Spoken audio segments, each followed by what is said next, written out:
So good day everyone, we are the group 5 and we will going to report about the learners with difficulty communicating. Now, but before we proceed to this discussion, I just want to ask you a question. Do you have any idea what is communication disorder?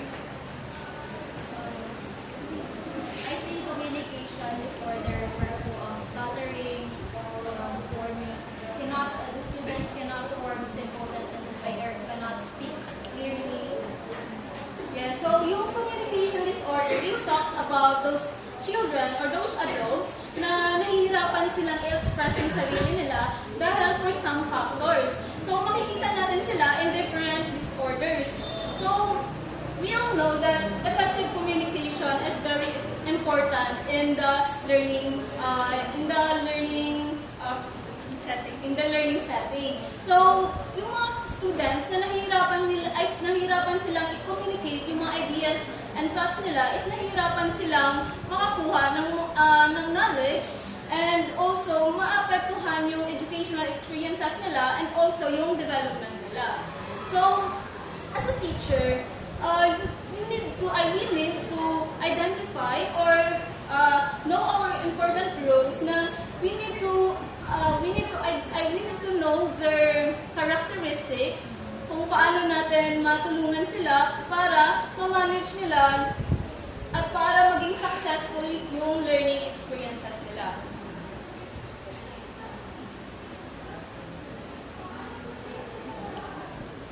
So first, before natin mas lalo na maintindihan ang discussion na ito, let's break down first the communication, speech, and language. When we say communication, this talks about the exchange of ideas of individuals, di ba? Kasi kapag nag-uusap yung dalawang tao, is may communication na nangyayari sa loob. At kapag speech naman, it talks about the expression of language with sound. So, sinasabi dito na it includes the respiration, yung paghinga, phonation, yung pagbigkas ng salita, at yung articulation, o yung pagdugtong-dugtong ng mga salita. So, meaning to say, yung speech is yung means of communication. So, gaano ba kalaki yung pagbukas ng bibig ng bata, paano niya ba i-pronounce, or paano niya ba binigkas ang salita. Next is language. When we say language, ito yung communication, ito yung ginagamit to communicate. So, for example, yung mga different languages like Ilonggo, yung mga ganun, Filipino. So, ito yung ginagamit para mas lalo maintindihan ng kausap natin kung ano yung gusto nating iparating. But there are different components of language. So, mag-quick review lamang tayo kasi we all know and we are all familiar na sa mga components nito. When we say phonology, it about the smallest unit of sounds within the language. So, yung phonology, ito yung pag-breakdown, like halimbawa sa dog, may tatlong components. E, O, G, right? Sa bat, tatlo din. B, A, T. So, it is the smallest unit of sound within the language. Next is the morphology. Ito naman yung mga sounds or syllables na meron sa isang words. And ito yung paano nila na-structure yung words para maibigay yung mga meaning. Next is yung syntax. Yung syntax naman as the series of rules governing the meaningful arrangement of words, which also include grammar rules. So dito na ang syntax, it talks about the system of how you will going to deliver or how you're going to interact with others. So dito yung mga grammar rules, yung subject-verb agreement, so dito na siya pumapasok sa syntax. So kapag semantics naman, it talks about the meaning na meron doon sa isang word. So for example, yung bat, yung BET na bat. So yung bat, pwede siya sa animals and pwede din siya sa things na yung pang ginagamit sa laro. So nakadepende yung meaning o yung thought ng isang salita para malaman natin kung ano bang meaning ng words. Next is yung pragmatics. When we say pragmatics, it is yung how knowing what, when, and how to communicate and use language in a specific context. So, halimbawa, sinabi mo na, pwede ba pakikuha mo yung, tissue? So, makukuha rin siya sa pragmatics kasi you believe na that person is capable of getting that tissue. So, yun yung pragmatics kasi knowing of what, when, and how to communicate. Next is, let's proceed to the speech impairment. So we are all familiar with speech impairment, right? So yung impairment is synonyms ng yung speech impairment, yung impairment is synonyms ng disorder. So when we say speech impairment, this is the yung student is hindi niya kayang mag-articulate, hindi niya kayang ibigkas ng maayos yung mga salita, or di kaya nag-stutter yung isang student. So, it defines here that a communication disorder such as stuttering, impaired articulation, and language or voice impairment, such disorders are significant enough that they can adversely affect a student's academic performance. So, have you experienced na may kaklase kayo na nagsustutter? So, minsan yung mga student na nagsustutter, they experience bullying.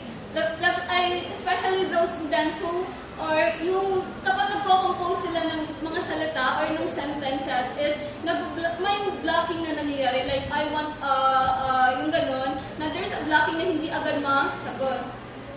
At when we say stuttering, yung kapag hindi siya yung mga ganon, so it is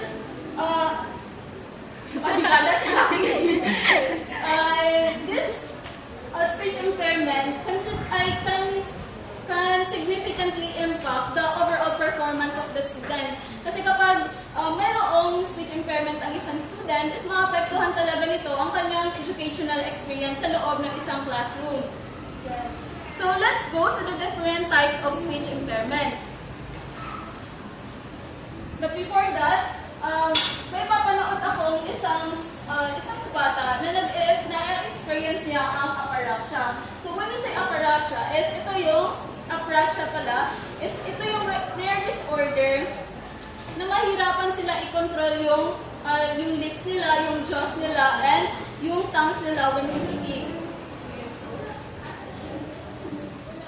Assuming nila na-explain. Ano yung tawag mo yan? Ako siguro. Try mo lang, guys.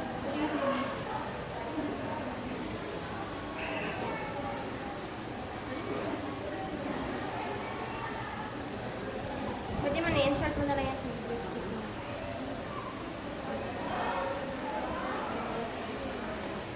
Next, let's proceed to the different types of speech impairment. So first is the articulation disorder. So, ang articulation disorder, ito yung mga disorder na nahihirapan silang i-produce yung sound na gusto nilang iparating sana. So, halimbawa, I want an apple. Tapos, alam niyo yung mga bata na pinapalitan yung word, kasi yun yung kaya nila. Oo, yung mga halimbawa, kain. Yung gusto nila is yung mga ganon. So, pero, it's normal lang naman sa mga baby yun, di ba? Pero kapag halimbawa 4 years old na siya, pero hindi niya pa rin alam paano sabihin yung kain, is doon na natin na identify na there is something wrong sa bata. So, for example, ito is,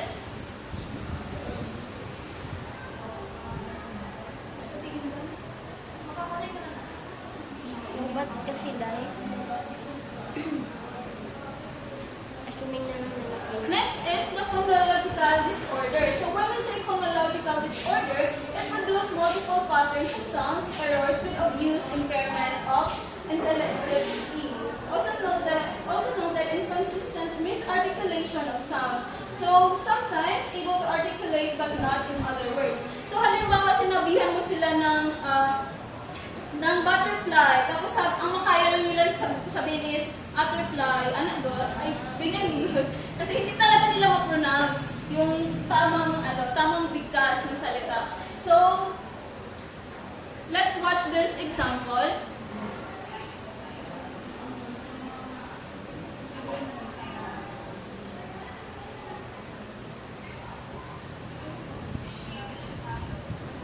Next is the fluency disorder. So when we say fluency disorder, it shows difficulties with the written and timing of speech. So dito na pumapasok yung sinabi ko kanina na stuttering, prolongations, hesitations, interjections, and complete verbal blocks. So, na-mention ko kanina yung verbal blocks. So yung I want, yung gano'n, yung may blocking pa para masundan ng isang, ng another words. Next, yung stuttering naman, ito yung I want, yung nahihirapan silang ibigkas, yung gusto nilang ibigkas, yung di nila nahihirapan silang i-express yung thoughts or yung ideas nila or yung gusto nilang sabihin. So, the example is,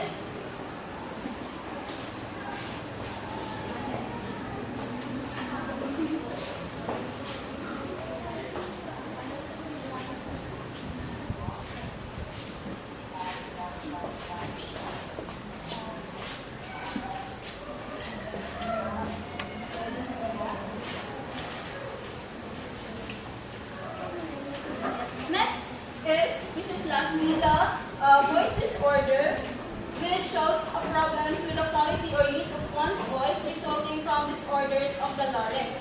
So, dito naman pumapasok yung hypernasality and hyponasality. So, when we say hypernasality, ganito yung, voice ng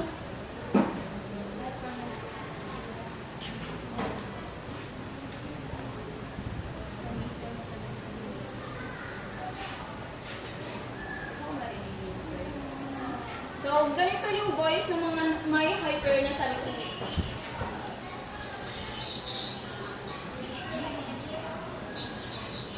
Yung hindi mo siya maintindihan, pero andun yung put the baby in the crib. Yung ganun yung pagbigkas nila kasi nga may problem sa voice nila dito banda na parang dito din sa ilong. Yung parang alam mo yung barado yung ilong. So yun yung mga disorders ng speech impairments. Now let's proceed to the language disorder. So as what I have mentioned earlier, that a language is used to communicate. So for example, yung mga lingwahe na ginagamit natin. Like yung mga grammar, yung mga vocabulary, yung ginagamit diba natin for language. So, language disorder is characterized by persistent difficulties in acquiring use of language that results from deficits in comprehension that include reduced vocabulary, limited sentence structure, and impairments in discourse. So, problems in one or more of the 5 components of language and are often classified as expressive or receptive. So, language disorder, ito yung mga student na konti lang talaga yung vocabulary nila to express their ideas or thoughts. So, kapag konti lang yung ideas nila or yung vocabulary nila is hindi nila possible na hindi sila maintindihan yung receiver at hindi rin sila makakaintindi ng mga sinasabi ng sender. So, there's it is classified into 2, which is expressive language disorder. It talks about interferes with the production of language, limited vocabulary that impacts the communication skills, or misuse words and phrases in sentences. So kapag may expressive language disorder ka, is limited lang yung vocabulary mo at hindi mo masyadong ma-express yung gusto mong sabihin kasi nga limited lang talaga yung alam mo. So yung mga person or yung mga children na may expressive language disorder is nahihirapan silang intindihin kung ano yung nangyayari sa paligid nila. So, it is very crucial for us future teachers na ma-identify natin kung sino yung mga students na merong expressive language disorder kasi it will not be effective or parang hindi nila wala silang hindi talaga nila ma-access ang education if hindi na-address ang kanilang disorder. Next is the receptive language disorder. So, it interferes with the understanding of language. Ito naman is yung paano mo or how you will understand the person that you are talking with. So, kapag may receptive language disorder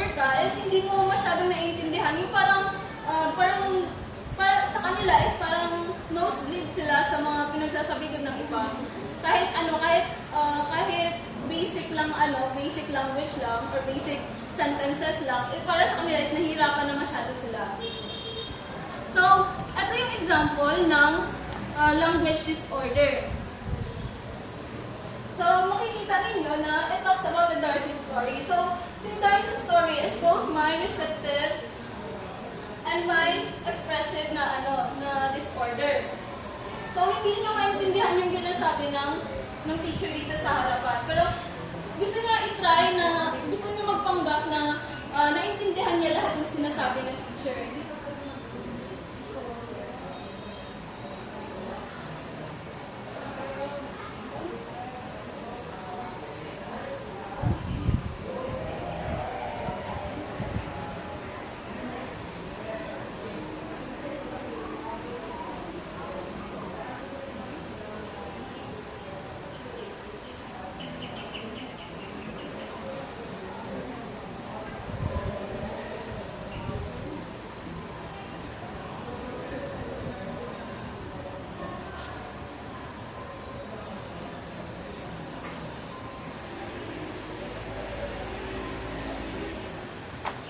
As what you have noticed, yung mga may DLD or yung mga may language disorders, nahihirapan silang makipaghalubilo, kasi nga wala silang maintindihan sa paligid nila or sa mga peers nila. So napapansin nyo kanina, sinabi niya na rules. Kasi nga, yun yung word, yung parang, diba, as what I have mentioned, it is very limited lang yung vocabulary nila.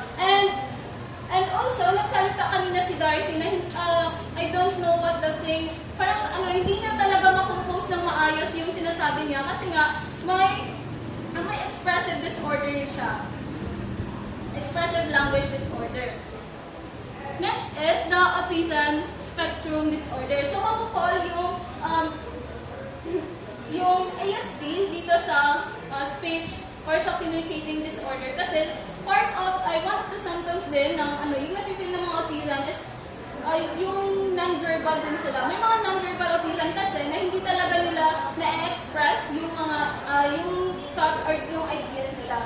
So, sinasabi dito, it is an umbrella term for related disorder that affect the social development and communication. They display a triad of impairments in social relationship, social communication, and social understanding. Other disorders that are subsumed under ASD are Rett syndrome, pervasive developmental disorder, and Asperger syndrome. So yung mga Rett syndrome, pervasive developmental disorder, and Asperger syndrome is under pa rin yan siya sa autism na disorder. So when we say autism spectrum disorder, ito yung mga student na naapektuhan yung pakikipag-socialize nila dahil sa inability nila to talk. So, may example tayo dito.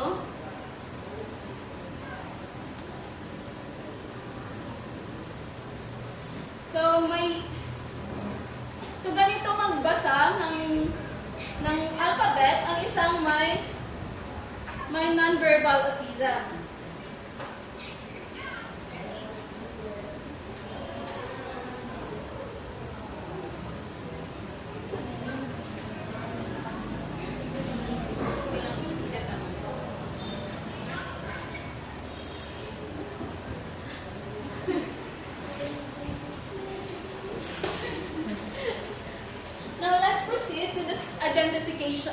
Identification process.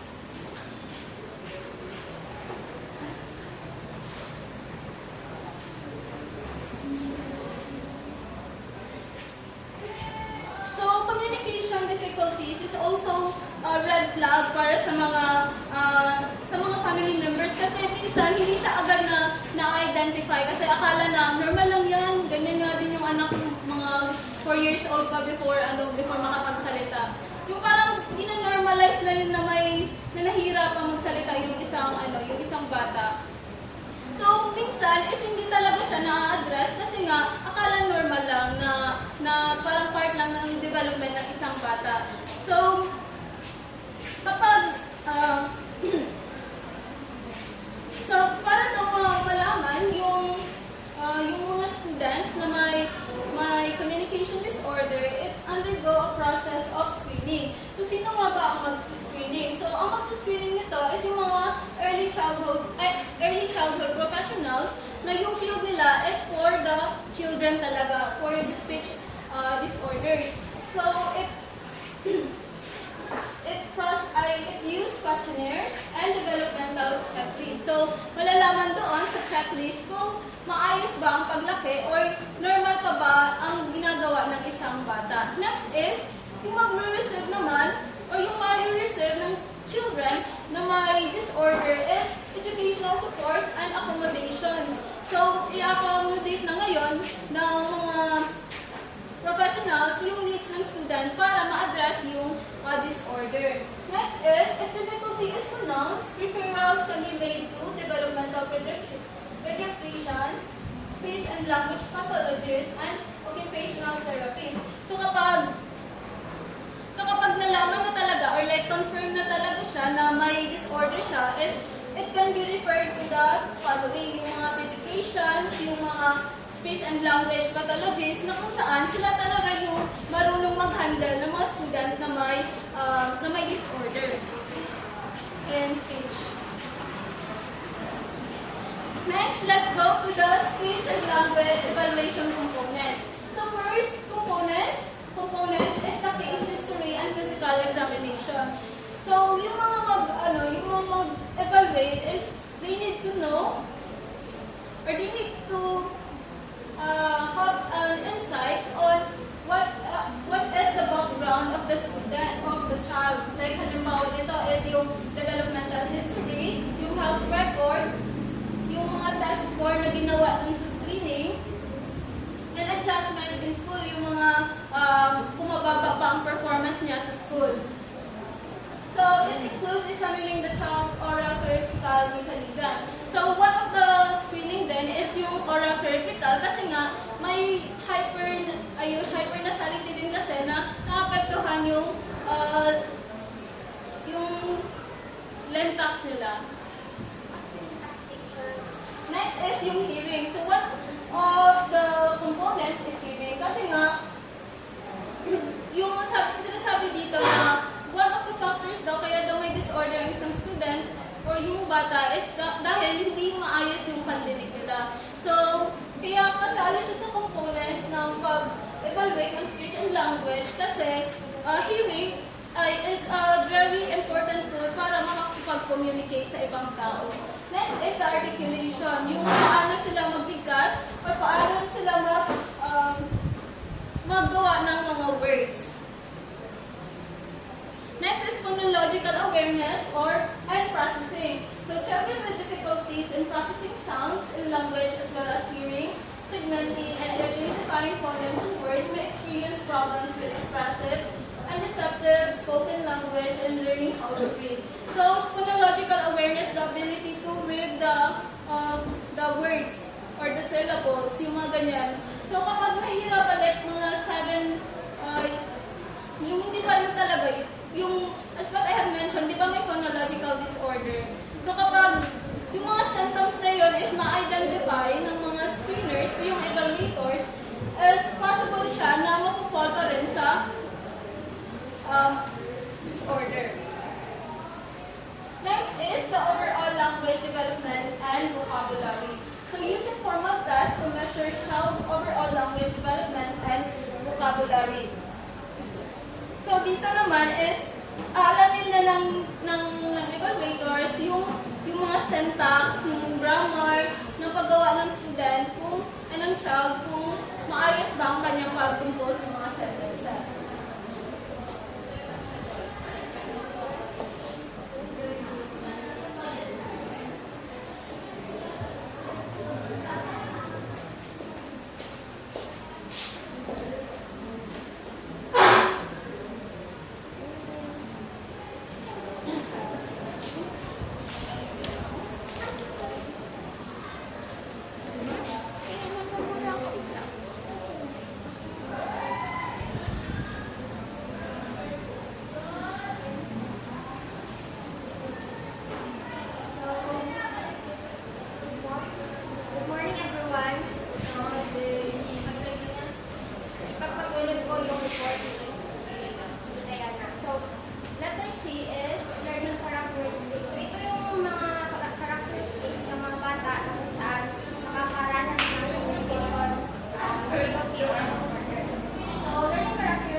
dito na it is having trouble in expressing thoughts, ideas, or message clearly through speaking or writing. And nahihirapan silang mag-construct ng sentences, mag-organize ng kanilang mga ideas, lalong-lalo na kapag may kausap sila. Yun yung another meaning ng expressive language na may difficulties. Next is ito, receptive language difficulties. Sabi din ni Diana kanina na mahirapan silang intindihin yung language kasi nga they are experiencing difficulties or disorder in communicating. Ito naman refers to having trouble in understanding and spoken of written language. So it involves trouble in comprehending instruction. So nahihirapan silang intindihin yung mga instruction. Halimbawa, si teacher magbibigay ng instruction or magbibigay siya ng direction. So yung bata na yun, yung may ganoong disorder, is hindi niya yung mag-gets kasi nga nakita yung sa video kanina yung mga characteristic na gano'n na hindi nila talaga mag-gets kahit anong pagpapaintindi pa nagagawin ng teacher. So nahihirapan silang mag-process at mag-interpret ng kanilang mga ideas. So, included dito sa expressive language difficulties ay limited vocabulary. Hindi na, gusto ko tayo. Yun ang talaga ang gusto ko tayo. So, itong limited vocabulary, syempre, kasi limited yung ano nila, yung sa expressive kasi, they have having trouble in expressing their thoughts. So, ibig sabihin kapag nahihirapan silang i-express yung ideas nila, mga thoughts nila, kapag may kausap sila or sa school setting, so, ibig sabihin doon, limited lang ang kanilang vocabulary. Kasi nga, may ganoon silang disorder. Next one is itong incorrect grammar or syntax. So, kasi nga, nahihirapan silang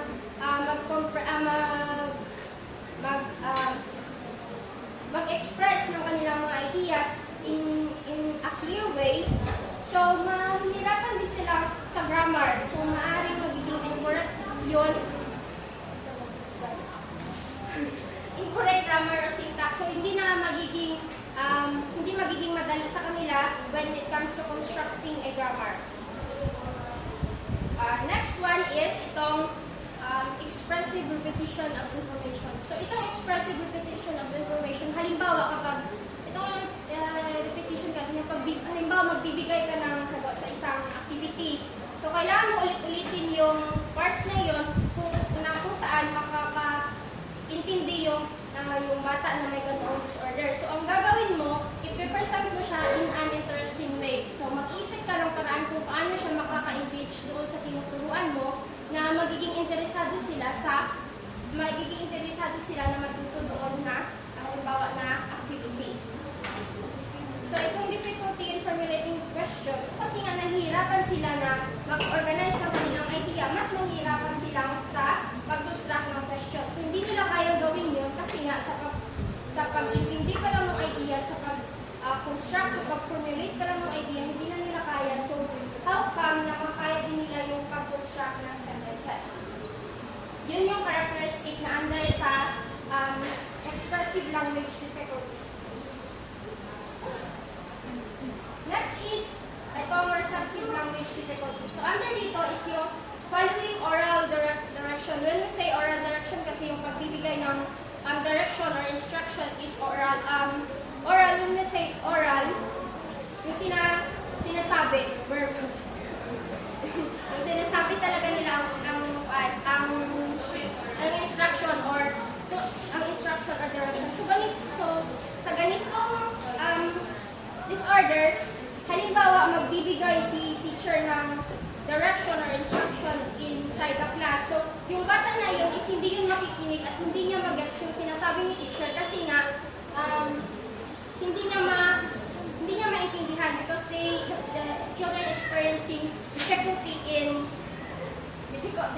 in understanding and spoken written written or spoken languages. So next one is understanding humor or figurative language. So kasi nga nahihirapan silang intindihin yung mga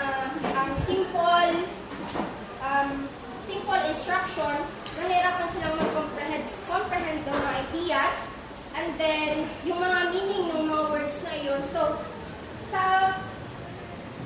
halimbawa sa figurative language, hindi nila ma-identify yun kung yung content ba ng language or ng sentence na yun is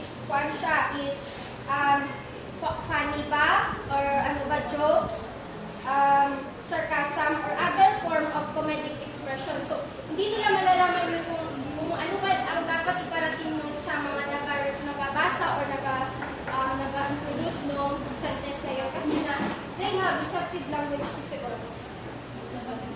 Next one is comprehending compound and complex sentence.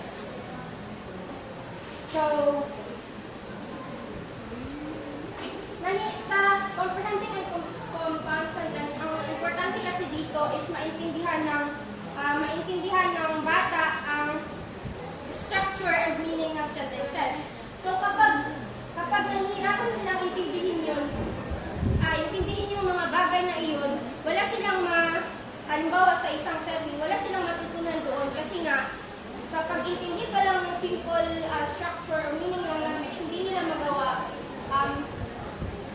hindi na sila makaperform ng simple sentences. Next is responding to question appropriately. So dito, yung mga batang may ganyang disorder is mahirapan talaga na mag-respond sa mga, halimbawa sa teacher nila ng in a right way kasi nga, they cannot construct their own simple sentences. So, ibig sabihin, kapag hindi sila mag-construct ng own sentences nila or ideas, so mahirapan silang mag-question kung ano yung nais nila na i-question doon sa klase na yun. So, according doon sa nabasa namin sa content ng report namin, mayroong halimbawa doon na yung bata na may ganitong disorder, yung characteristics niya, isa siyang 5-year-old na kung saan gusto niyang maglaro ng laruan, tapos yung peers niya or yung palaro niya ang may hawak. So, imbis na sabihin niya na may I borrow this one or it is my turn to play, ang ginawa niya, kasi nga may disorder siya na ganyan, is kinuha niya lang agad yung laruan at i-hit sinuntok niya yung kalaro niya kasi nga hindi niya alam kung paano mag-communicate ng tama. Kasi nga may ganito siyang disorder. Next is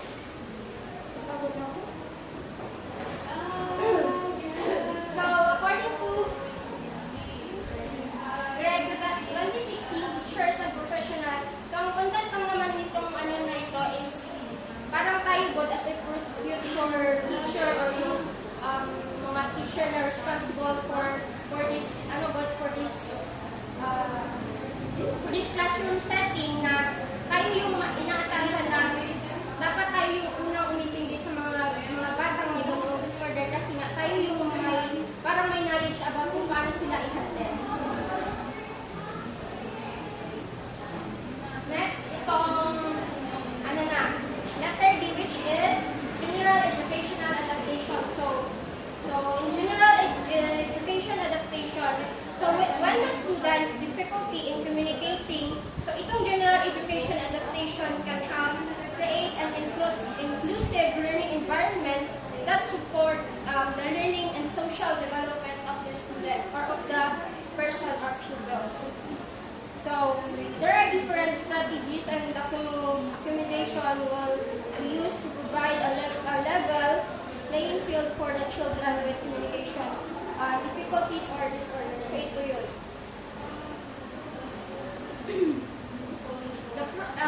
Under sa general education adaptation is itong multiple means of representation. So ang teacher dito, ang gagawin ng teacher is present information and content in a multiple formats. So halimbawa sa pag-present niya ng kanyang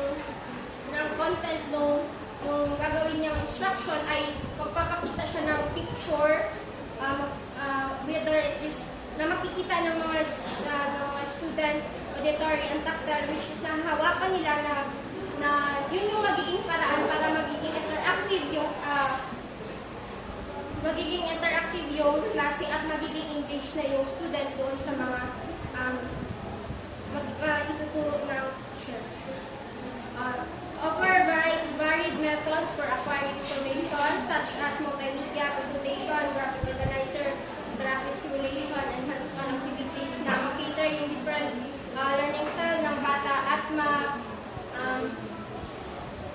ma-cater yung mga different learning styles ng mga bata at mabigyan yun ng parang solusyon. Next is, under pa rin ito sa general education adaptation, ito is yung multiple means of engagement. So dito, paano isasagawa ni teacher na magiging engagement yung klase niya na yung mga bata niya is may ganitong disorder. So, ang gagawin is provide option for engaging students, interest, motivation, and curiosity in learning tasks. So, offer choices in content activities and assessment to accommodate student interest and preference of cultural backgrounds. Mag-isip si teacher ng iba't ibang activities na kung saan mamomotivate yung student niya at ma-engage doon sa gagawin niyang activity. Next, the last one under sa general adaptation is multiple assessment of action and expression.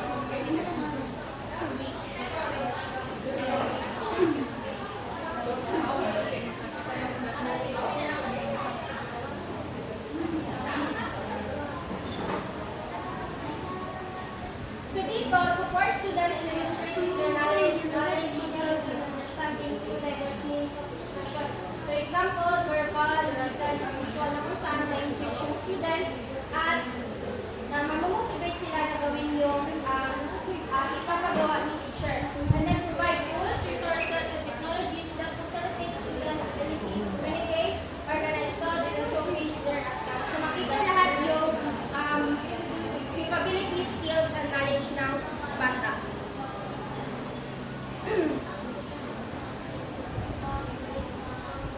So the main goal of this Universal Design for Learning or UDL is to promote accessibility, equity, and inclusivity in education, empowering students to succeed and thrive in their learning journeys.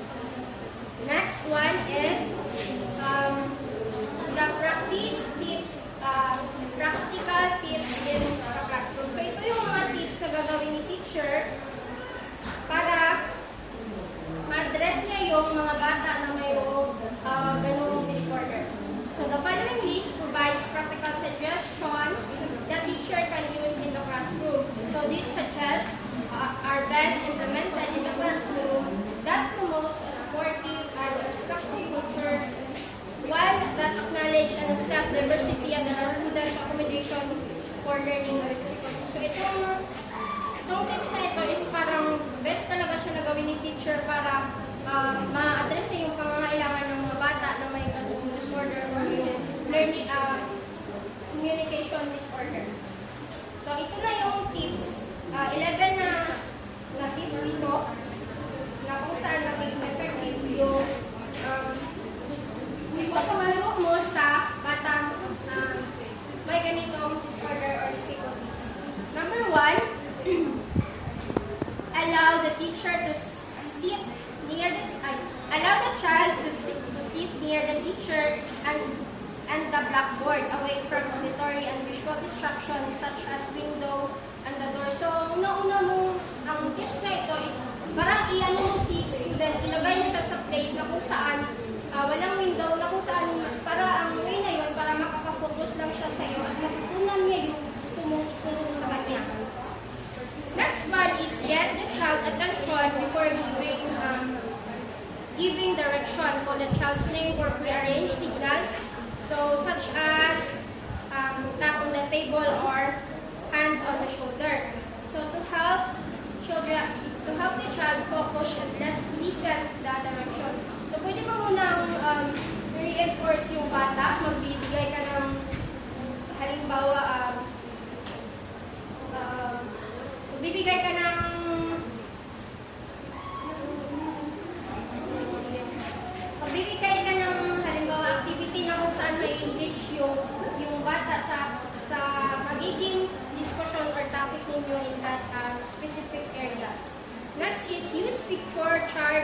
sample age when explaining the content to supplement auditory information. So ito yung gagawin mo para maging engaging yung sa setting na yun. Halimbawa, kayo lang dalawa doon sa setting na yun, yun yung gagawin mo. Magpapakita ka ng mga picture na kung saan hahawakan nila para magiging engaging yung gagawin niyo.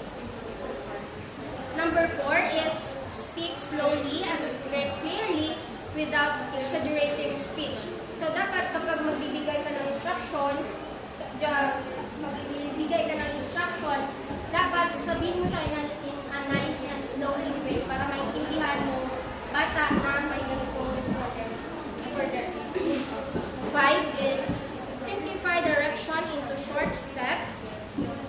Break down multi-repeating each one. So, multi-step direction and give each one at a time instead of repeating each one. So, bigyan sila muna ng time bago maka-respond sa'yo. Bigyan mo sila ng allotted time, for example, 3 minutes or 1 minute para makaisip sila ng i-respond sa'yo. Next is provide a written copy or direction for a task so the child can refer back to it and his or her own place. So magpo-provide ka ng written copies na kung saan madadala niya sa bahay nila or during your session, mababasa niya iyon.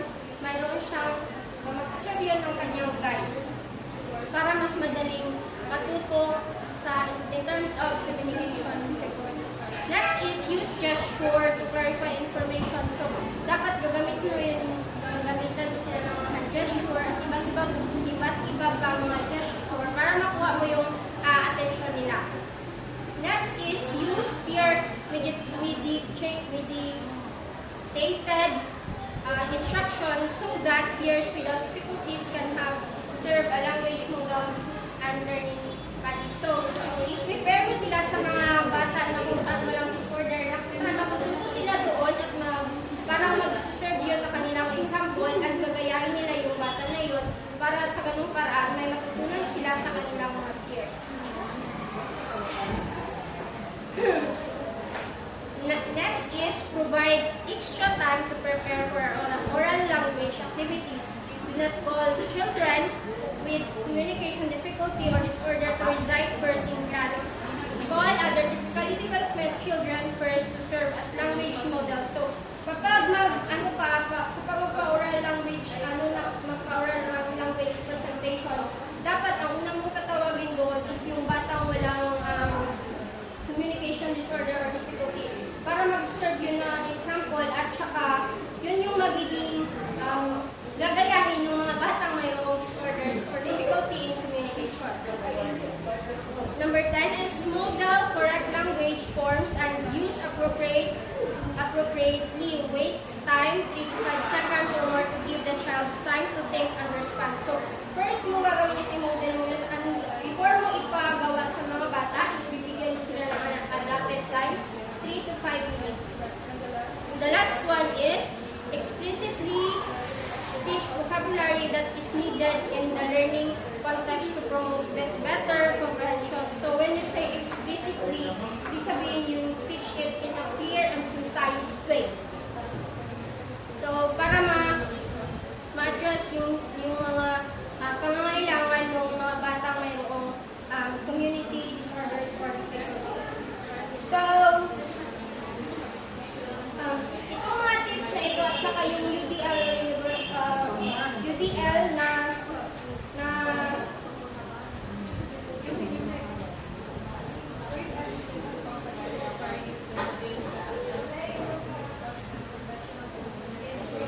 so ito yung mga tips na yon is yung main goal lang nila kasama ng mga teachers, general teachers education, yung mga teacher na may mga special needs. So ang goal lang